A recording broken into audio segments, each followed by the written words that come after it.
Hello guys, welcome back to the GS Garh. आप सभी बने रहे इस चैनल के साथ और अच्छा सा अच्छा ग्रुप डिस्कशन चल रहा है। और तो हम इससे पहले 3 चैप्टर का केमिस्ट्री का ख़त्म कर चुके हैं। तो आज फिर चौथा चैप्टर देखते हैं, अम्ल, एसिड एवं लवण के बारे में देखते हैं। तो चलिए स्टार्ट करते हैं। तो हम सब लोग स्टार्ट करते हैं केमिस्ट्री का डिस्कशन, जो कि अम्ल, भस्म एवं लवण के बारे में। इसके बाद विलियन चर्चा करेंगे। इससे आगे का सिलसिला जारी रहेगा चैप्टर का। तो चलिए स्टार्ट करते हैं एसिड के बारे में। बताइए, एसिड कैसा स्वाद होता है? एसिड खट्टा होता है। और नीला लिटमस को कैसा कर देता है? नीला लिटमस को लाल कर देता है। एसिड का क्या काम है? नीला लिटमस को लाल कर देना। ठीक है। सभी अम्ल धातु सभी क्रिया करके कौन गैस देता है? मतलब कौन गैस विस्थापित अलग करता है? मतलब अलग करता है। ठीक है, हाइड्रोजन गैस का मतलब सभी अम्ल धातु सभी क्रिया करके कहता है हाइड्रोजन गैस देता है, विस्थापित करता है। अच्छा एवं प्रबल अम्ल विद्युत का क्या होता है? सुचालक। अम्ल का पीएच मान 7 से कम होना चाहिए। ठीक ना। रसायनों का सम्राट किसको बोला जाता है? मतलब king of acid sulphuric acid, H2SO4 को। ऑयल ऑफ विट्रॉल इसी को बोला जाता है, ऑयल ऑफ विट्रॉल। बताइए, अम्लराज किसको बोला जाता है? हाइड्रोक्लोरिक। दोनों में अंतर है। मतलब कि अम्लों का राजा मतलब किसको बोला जाता है? अम्लों का राजा हाइड्रोक्लोरिक। HCl। अम्लराज या अम्लों का राजा HCl। और अम्ल का सम्राट, रसायनों का सम्राट सल्फ्यूरिक अम्ल को। वेरी मतलब अम्लराज हुआ था। हाँ। बताइए, अम्ल का मिश्रण मतलब कि HCl एवं नाइट्रिक अम्ल का मिश्रण, जिसमें HCl का 3 अनुपात होता है और HNO3 का 1 अनुपात। मतलब HCl 3, HNO3 1, दोनों का अनुपात ही पूछता है। ठीक होता है, HNO3 1 होता है। ये दोनों मिलकर अच्छा, ये बताए, अम्ल जो है मिथाइल ऑरेंज के घोल को कैसा कर देता है? किस रंग का? ये याद रखिए, अम्ल जो है मिथाइल ऑरेंज के घोल को लाल कर देता है। ठीक है, अम्ल जो है मिथाइल ऑरेंज के घोल को रेड कर देता है। बताइए, तो नींबू में साइट्रिक अम्ल पाया जाता है। ठीक है। सिरका में एसिटिक है। विटामिन सी एवं आंवला प्याज में एस्कॉर्बिक अम्ल। हाँ, विटामिन सी, आंवला, प्याज, विटामिन सी पाया जाता है। और इसमें कौन अम्ल होता है? एस्कॉर्बिक अम्ल होता है। चींटी के डंक में फॉर्मिक अम्ल होता है। दूध एवं दही में लैक्टिक अम्ल। और मांसपेशी के थकावट में लैक्टिक अम्ल। जैसे कोई काम करते हैं, थक मतलब कि दर्द करे लगता है ना, तो वो लैक्टिक अम्ल जम जाता है। इसी वजह से दर्द करता है। देखते हैं बात करते हैं। सेब में मैलिक अम्ल। टमाटर, पालक, चीनी, चना की पत्ती ऑक्जेलिक अम्ल। टमाटर एक फल है या सब्जी है? फल है। इमली, अंगूर, कच्चा आम में टार्टरिक अम्ल। इमली, अंगूर, कच्चा आम में टार्टरिक एसिड पाया जाता है। अमाशय रस में HCl पाया जाता है, हाइड्रोक्लोरिक। बताइए, चाय में टेनिक अम्ल। चाय में टेनिक अम्ल। इस तरह से हम सब लोग देख लिए किसमें क्या पाया था। ये इंपॉर्टेंट है, बताइए। चीटी डंक में फॉर्मिक अम्ल। मांसपेशी में थकावट में सेब में मैलिक अम्ल।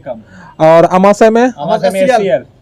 और चाय में टेनिक अम्ल। और सिरका में एसिटिक अम्ल।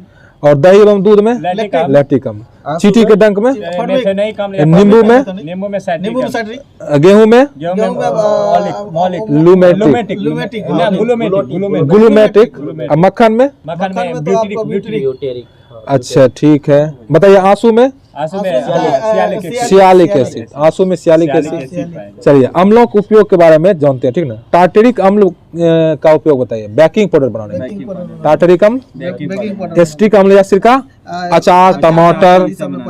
कार्बनिक अम्ल, शीतल पेयों का सोडा वाटर। कार्बनिक अम्ल मतलब जो कोल्ड वाटर जो होता है ना, सॉफ्ट ड्रिंक, शीतल पे मतलब कोल्ड ड्रिंक, सॉफ्ट वाटर, उसमें सोडा वाटर। फास्फोरिक अम्ल, शीतल पेय में। सल्फ्यूरिक अम्ल, ये तो गाड़ी रसायन उर्वरक के निर्माण में पेंट विभिन्न रासायनिक उर्वरक निर्माण, पेंट, प्लास्टिक, विस्फोटक, अपमार्जक, संचायक, बैटरी, पेट्रोलियम के शोधन में। पेट्रोलियम शोधन में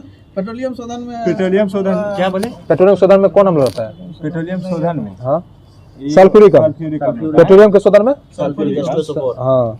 बताइए, अम्लराज बनाने में दो चीज का HNO3 और HCl। उर्वरक का रंग, प्लास्टिक, औषधि, विस्फोटक इत्यादि निर्माण में नाइट्रिक अम्ल। HNO3 का हाइड्रोक्लोरिक अम्ल का भी तो होता है। हाँ, ये बताइए, सफाई करने में हाइड्रोक्लोरिक अम्ल। HCl का प्रयोग। ठीक ना। सफाई करने में हाइड्रोक्लोरिक का चर्म उद्योग में चर्म उद्योग हाइड्रोक्लोरिक हाइड्रोक्लोरिक अम्लराज बनाने में हाइड्रोक्लोरिक मतलब HNO3 भी एंट्रोलिक का। HNO3 और HCl दोनों।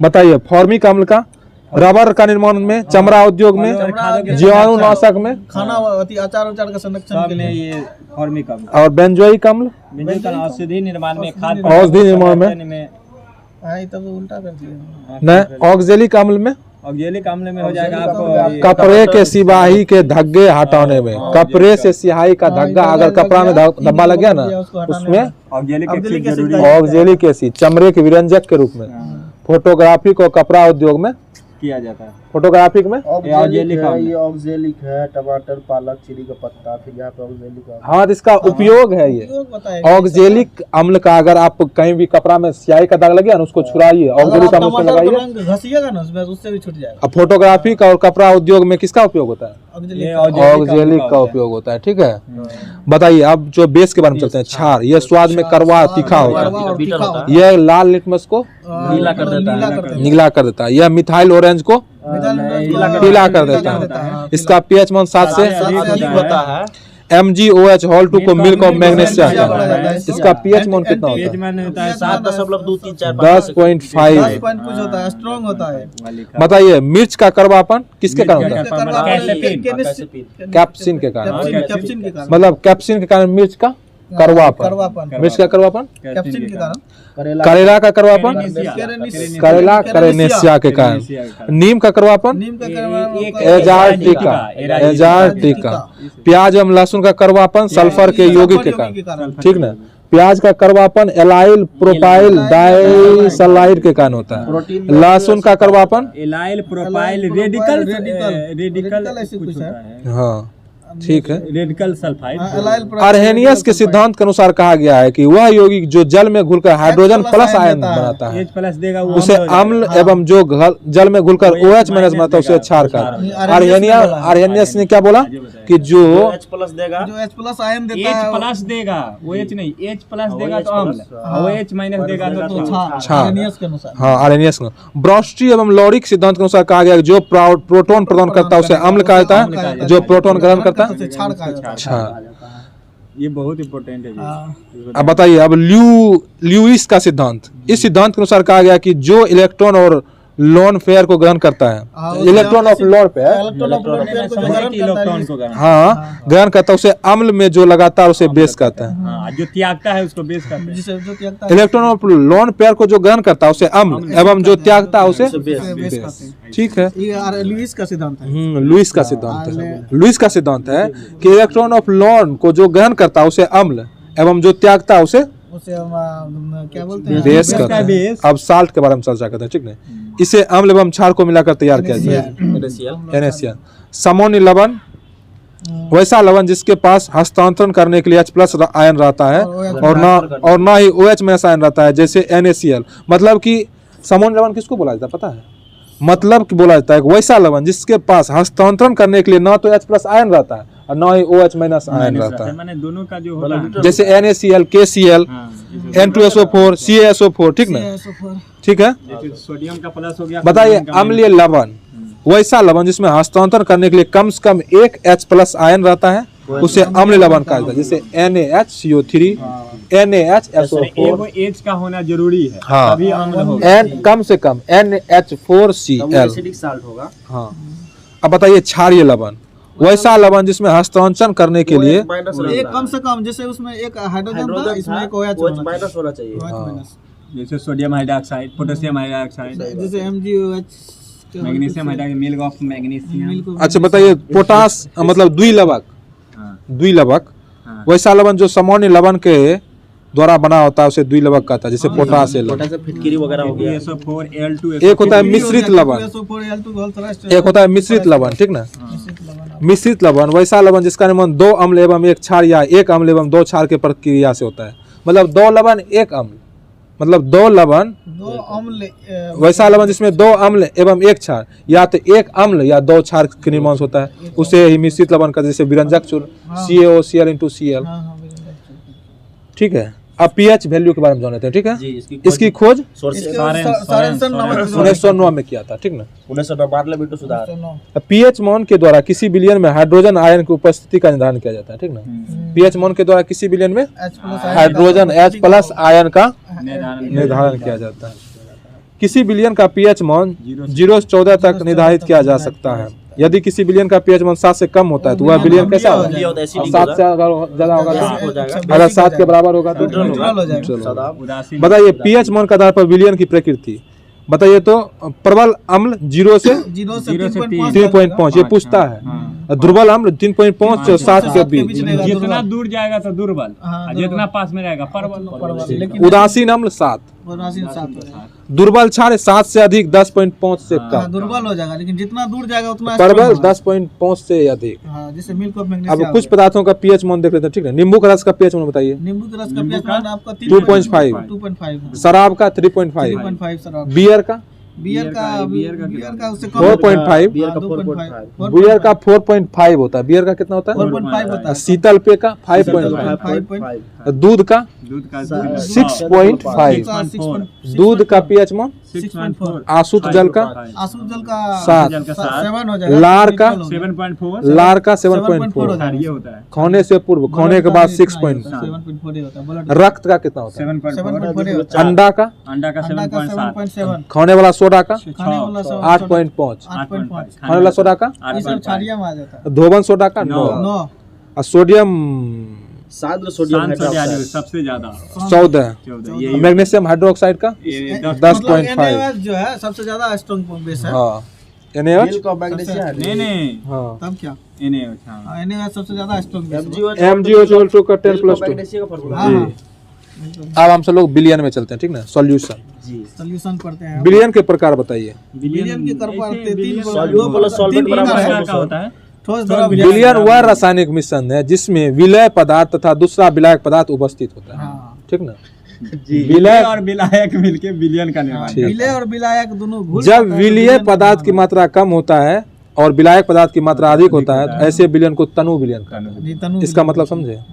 देखिए जब विलय पदार्थ की मात्रा कम और विलायक की अधिक होता है। अधिक होता है। चीनी पानी ले लीजिए, चीनी पानी ले चीनी हो गया विलय, हाँ और पानी हो गया विलायक हो विलायक हो गया। जी। विला जिसकी मात्रा ज्यादा वो विलायक, जिसकी मात्रा कम वो विलय। और लिखावट में देख लीजिए, विलायक में ज्यादा अक्षर, विलय में कम कम अक्षर। अच्छा समझ गए। तो विलायक में ज्यादा मात्रा होगा, विलय में कम होगा। जैसे कि पानी हो गया विलायक, चीनी हो गया विलय, तो ये तनु अम्ल हो दोनों गया, मिल गया तो तनु अम्ल हो गया। शरबत बना तो यदि किसी विलयन में विलय पदार्थ की मात्रा अधिक और विलायक पदार्थ की मात्रा कम होता है तो ऐसे विलयन को सांद्र विलयन कहते हैं। ऐसे विलयन क्या क्या बोलते हैं?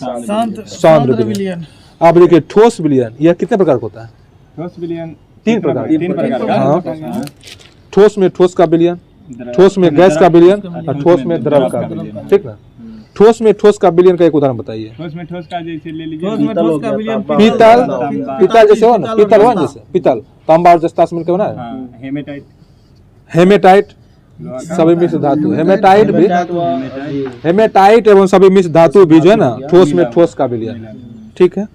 अब बताइए ठोस में गैस का विलयन। कपूर एवं वायु का मिश्रण। कपूर वायु हो गया। ठोस में गैस का विलयन। और ठोस में द्रव का विलयन। ठोस में द्रव का विलयन। चीनी और जल हो गया, जैसे कि चीनी ठोस हो गया, जल द्रव हो गया।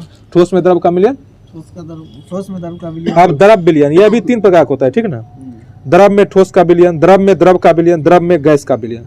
अच्छा, द्रव में ठोस का विलयन बताइए। जेली, प्रोटीन, स्टार्च, पारा में सीसा। पारा में सीसा जो है ना, ये क्या है? द्रव में ठोस। और द्रव में द्रव का दूध और पानी का विलयन, अल्कोहल का, पानी और अल्कोहल का विलयन, ठीक ना। दारू, द्रव में द्रव का विलयन। और द्रव में गैस का विलयन, पानी में वायु का विलयन, बेंजीन में हाइड्रोजन क्लोराइड का विलयन, गैस विलयन। यह भी 3 प्रकार का है। गैस में ठोस, गैस में द्रव और गैस में गैस। गैस में ठोस का विलयन का उदाहरण बताइए। वायु में धूलकण, गैस में ठोस का विलयन में वायु में धूलकण और वायु में आयोडीन, कपूर, नौसादा, धुआं। गैस में गैस, धुआं हुआ। गैस में गैस वायु, गैस में द्रव, बादल, कोहरा, कुआसा। गैस में द्रव, और गैस में गैस वायु। सभी, अब देखिए आगे बढ़ते हैं। सभी विलयन पदार्थ को विलयता ताप बढ़ाने पर बढ़ जाता है। मतलब कि सभी विलयन पदार्थ में की विलयता ताप बढ़ाने पर क्या होता है? बढ़ जाता है, सभी विलयन पदार्थ की विलेयता ताप बढ़ाने पर बढ़ेगा, बढ़ जाता है। मैंने ताप बढ़ेगा तो वो अभी बढ़ जाएगा, विलयन की सभी विलयन पदार्थ की विलेयता है ना ताप बढ़ने पर बढ़ जाता है। ज्यादा विलय होने लगता है। अपवाद में जैसे कि सोडियम सल्फेट हो गया, कैल्शियम हाइड्रोक्साइड हो गया, यह मात्र दो ऐसे विलायक हैं जिसकी विलेयता ताप बढ़ाने पर घटता है। अच्छा, अपवाद में देख लीजिए दो चीज, सोडियम सल्फेट और calcium, calcium hydroxide, sodium sulphate और कैल्शियम हाइड्रोक्साइड, इसका ताप बढ़ाने पर विलेयता घट जाता है और सभी विलयन का ताप बढ़ाने पर विलेयता बढ़ जाता है। ठीक ना। कोलाइडी विलयन वैसा विलयन जिससे बिना माइक्रोस्कोप की सहायता से विलय एवं विलायक पदार्थ को अलग नहीं किया जा सकता, उसे कोलाइडी विलयन कहा जाता है। ठीक ना। कोलाइडी विलयन किसको कहा जाता है? माइक्रोस्कोप की सहायता से विलय या विलायक पदार्थों को अलग नहीं किया जा जैसे दूध हो गया, जैसे दूध, रक्त, धुआं, गोंद, इंक, ये सब क्या हुआ? माइक्रोस्कोप से ही देखा। कोलाइडी विलयन हुआ। ठीक है। इतना थका होने वाला चीज होगा, दूध, धुआं। अब कोलाइडी विलयन कई प्रकार का होता है, जैसे पायस एक कोलाइडी विलयन हो ना, पायस। जैसे दूध एवं दूध से बने पदार्थ, द्रव में द्रव रहता है। एक अमाशय रस हो गया, एक यकृत तेल होगा, ये सब क्या हो गया? ये सब ये सब हो पायस गया, है, पायस हो गया। पायस का उदाहरण है। कोलाइडी विलयन का उदाहरण में पायस है। हाँ। नहीं, हमारे जूस्टिस जिसको बोला पायस जाता है। और हाँ। जेल। और जैसे जेल हो गया, शहद, आइसक्रीम। कोलाइड विलयन दो प्रकार के, एक हो गया पायस, एक हो गया जेल। हाँ पायस में आपको दूध एवं दूध में बने पदार्थ, अमाशय रस, यकृत तेल। उसके बाद जेल में हो गया आपको शहद और आइसक्रीम। आइसक्रीम और सोल में सोल में हो गया आपको milk of magnesia, ink colour paint.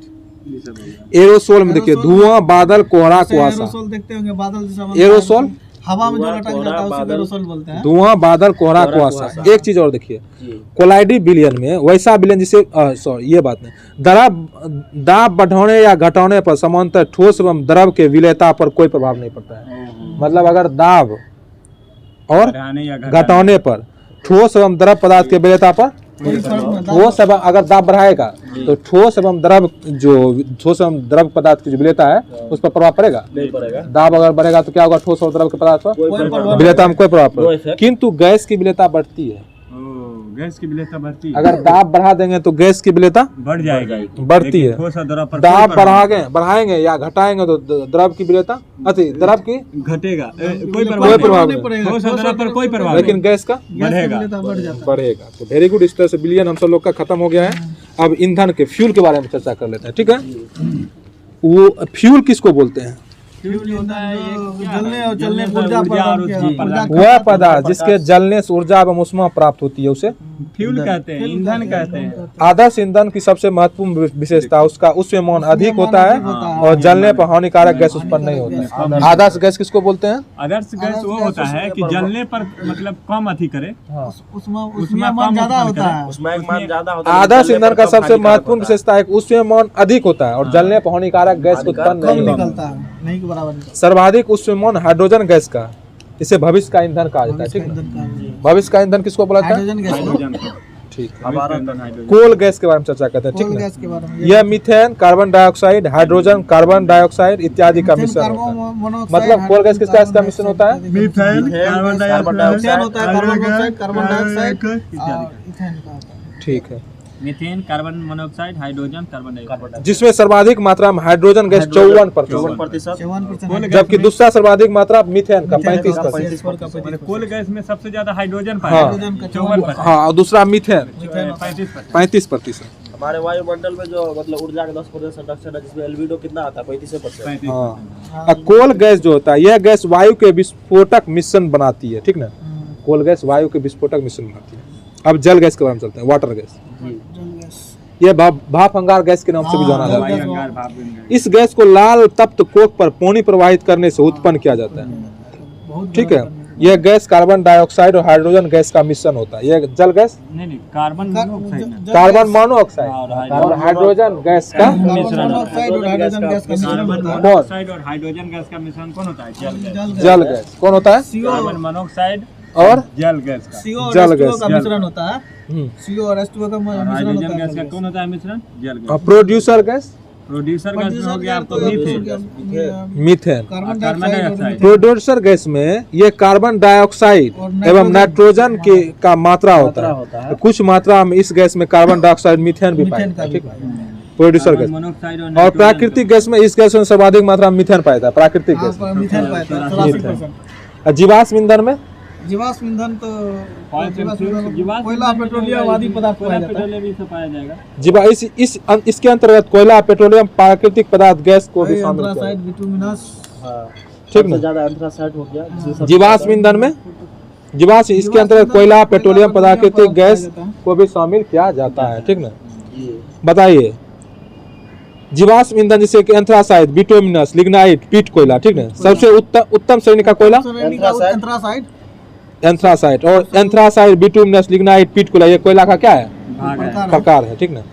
पूरे विश्व में सर्वाधिक पाया जाने वाला कोयला एंथ्रासाइड बिटुमिनस, एंथ्रासाइड पूरे विश्व में बिटुमिनस पाया जाता है, जो हाई क्वालिटी का है ना एंथ्रासाइड, बहुत कम मात्रा में पाया जाता है। वो चीन में पाया जाता है। जम्मू कश्मीर उत्पादित करता हूँ। हाँ, पेट्रोलियम पदार्थ को द्रव सोना कहा जाता है, पेट्रोलियम पदार्थ को द्रव द्रव सोना कहा जाता है। एलपीजी, ब्यूटेन एवं आइसोब्यूटेन का मिश्रण होता हाँ, है। ब्यूटेन और आइसोब्यूटेन का एलपीजी में प्रोटेन और ब्यूटेन, ब्यूटेन, ब्यूटेन आइसोब्यूटेन, का और आइसोब्यूटेन का एलपीजी यह रंग एलपीजी कैसा है, एक रंगहीन मतलब गंधहीन है, गंधहीन है।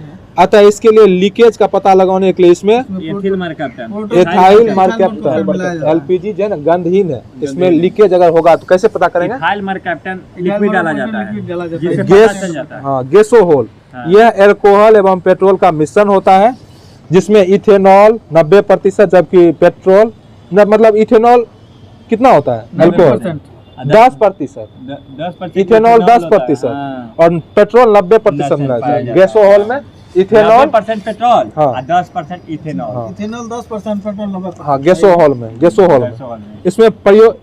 इसमें प्रयोग में लाया जाने वाला अल्कोहल गन्ना के रस से प्राप्त किया जाता है, ठीक ना। इसमें जो अल्कोहल होता है ना गन्ना के रस से, किसमें, गैसोहोल में। गैसोहोल किसी भी ईंधन का ऑक्टेन संख्या जितनी अधिक होता है इस ईंधन को उतना ही अच्छा माना जाता है।